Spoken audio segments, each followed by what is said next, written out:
72,000 square kilometre پر مشتمل اس علاقے کو پاکستان میں گلگت بلتستان کہا جاتا ہے، جبکہ انڈیا میں اسے پاکستان آکوپائیڈ کشمیر کہتے ہیں۔ یہ علاقہ جغرافیائی لحاظ سے بہت اہمیت رکھتا ہے۔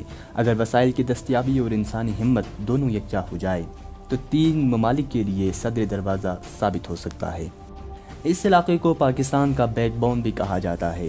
یہ پاکستان کے نارتھ میں واقع ایک غیر ترقی یافتہ علاقہ ہے۔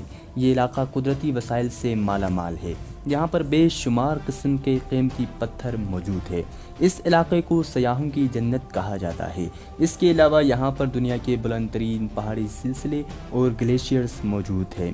اتنی وسائل کے باوجود ابھی تک حکومت پاکستان نے اس علاقے کو اپنا صوبہ تسلیم نہیں کیا۔ آخر اس کی کیا وجہ ہے؟ کیا یہ علاقہ پاکستان کا صوبہ بن سکتا ہے یا نہیں؟ اگر بنے تو کیسے بنے گا؟ اور اس وقت یہ علاقہ پاکستان کا صوبہ کیوں نہیں بن سکتا؟ ان سب سوالات کی مختصر جوابات ہماری آج کی اسی انفارمیٹیو ویڈیو میں ہم آپ کو دینے کی کوشش کریں گے۔ اس سے پہلے آپ سے ایک ریکویسٹ کرتا چلوں کہ اگر آپ ہمیشہ ایسے ہی انفارمیٹیو، ہسٹریکل اور انٹرسٹنگ ویڈیوز دیکھنا چاہتے ہیں تو ہمارے چینل تاریخ عالم کو سبسکرائب کر کے بیل آئیکن کو آل کر دیں تاکہ آپ کو آسانی سے ہماری ویڈیوز تک رسائی حاصل ہو سکے، اور ویڈیو پسند آنے کی صورت میں لائک کا بٹن ضرور دبائیں۔ گلگت بلتستان کی موجودہ صورتحال کو سمجھنے کے لیے اس علاقے کی تاریخ جاننا ضروری ہے۔ اس علاقے کی تاریخ 4000 سال پرانا ہے، لیکن ہماری آج کی اس ویڈیو میں ہم گلگت بلتستان کی تاریخ کے بارے میں بات نہیں کریں گے۔ ہم گلگت بلتستان کی 1935 کے بعد کی تاریخ ڈسکس کریں گے۔ 1860 سے 1935 تک یہ علاقہ کشمیر کے پرنسلی اسٹیٹ میں شامل تھا۔ 1935 میں کشمیر کے مہاراجہ ہری سنگھ نے اس علاقے کو ایک معاہدے کے تحت تاج برطانیہ کو 60 سال کے لیے دے دیا۔ جب پاکستان آزاد ہوا تو یہ علاقہ کشمیر کا حصہ تھا۔ آزادی پاکستان کے بعد یہاں کے باشندوں نے جی بی اسکاؤٹ سے مل کر بغیر کسی بیرونی مدد کے ڈوگرا راج سے آزادی حاصل کی۔ 1 نومبر 1948 کو یہ علاقہ آزاد ہوا۔ آزادی کے بعد یہاں کے لوگوں نے بغیر کسی شرائط کے پاکستان کے ساتھ اپنا الحاق کر دیا اور اپنے آپ کو پاکستانی کہنے لگے۔ پھر 28 اپریل 1949 کو کراچی ایگریمنٹ کے تحت جو پاکستانی حکومت اور آزاد جموں و کشمیر کی حکومت کے درمیان ہوئی تھی، جس میں حکومت جموں و کشمیر نے یہ علاقہ پاکستان کے حوالے کر دیا۔ لیکن آئین پاکستان میں کہیں بھی یہ نہیں لکھا کہ گلگت بلتستان پاکستان کا حصہ ہے، لیکن یہ ضرور لکھا ہے کہ حکومت پاکستان اس علاقے کو کنٹرول کر رہا ہے۔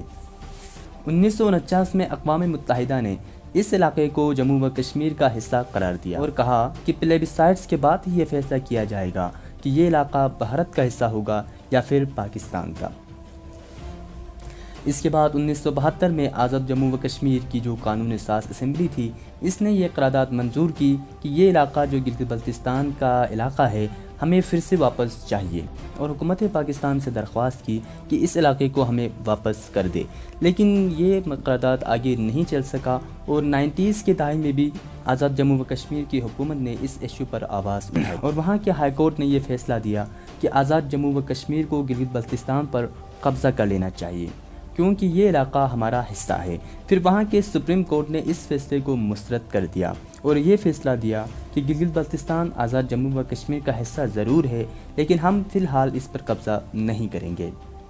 پھر اگست 2009 کو پاکستان پیپلز پارٹی کی حکومت نے اس علاقے کو ایک عارضی صوبائی حیثیت دی اور یہاں الیکشن کیا گیا، اور یہاں کے باشندوں کو یہ حق مل گیا کہ یہ لوگ اپنا امیدوار خود منتخب کر سکتے تھے۔ 33 رکنی قانون ساز اسمبلی قائم ہو گئی اور گورنر اور وزیر اعلیٰ کے عہدے دیے گئے۔ پھر مارچ 2017 میں نواز شریف نے سرتاج عزیز کی سربراہی میں ایک کمیٹی تشکیل دی۔ اس کمیٹی نے نواز شریف کو یہ ریکمنڈیشن دی کہ گلگت بلتستان کو ایک عارضی صوبہ بنانا چاہیے، لیکن کچھ ہی عرصے میں نواز حکومت ختم ہو گئی اور یہ ایشو بھی سولو نہ ہو سکا۔ 1 نومبر 2020 کو عمران خان صاحب نے گلگت بلتستان کو صوبہ بنانے کا اعلان کیا اور اب اس پر کام ہو رہا ہے۔ اب ہم بات کرتے ہیں کہ اگر اس کو پروونشل سٹیٹس دیا جائے تو کیا ہوگا۔ اگر پاکستان گلگت بلتستان کو اپنا 5th پروونس بنائے تو اس کے کیا امپلیکیشنز ہوں گے۔ کیا ایڈوانٹیج ہوں گے، کیا ڈس ایڈوانٹیج ہوں گے۔ فی الحال تو پاکستان کو اس کا نقصان ہی ہوگا، کیونکہ یونائٹڈ نیشنز کے مطابق یہ علاقہ کشمیر کا حصہ ہے، اور پلیبیسائٹس کے بعد یہ فیصلہ کیا جائے گا کہ یہ علاقہ پاکستان کا ہوگا یا پھر انڈیا کا، اور پلیبیسائٹ کے بغیر پاکستان اور انڈیا دونوں اس علاقے کو اپنا صوبہ یا اپنا اسٹیٹ تسلیم نہیں کر سکتے۔ اور اگر حکومت پاکستان اس کو صوبہ بنائے تو حکومت پاکستان وہی کر رہا ہوگا جو انڈیا نے آرٹیکل 370 کو رونتے ہوئے کشمیر کے ساتھ کیا ہے، اور حکومت پاکستان خود ہی انڈیا کے لیے راستہ صاف کریں گے کہ وہ کشمیر پر قبضہ کر سکے، کیونکہ انہیں یہ کہنے کا موقع ملے گا کہ پاکستان نے گلگت بلتستان پر ناجائز قبضہ کر کے اپنا صوبہ تسلیم کیا ہے، تو پھر ہم پورے کشمیر پر قبضہ کر کے اسے اپنا اسٹیٹس بنائیں گے۔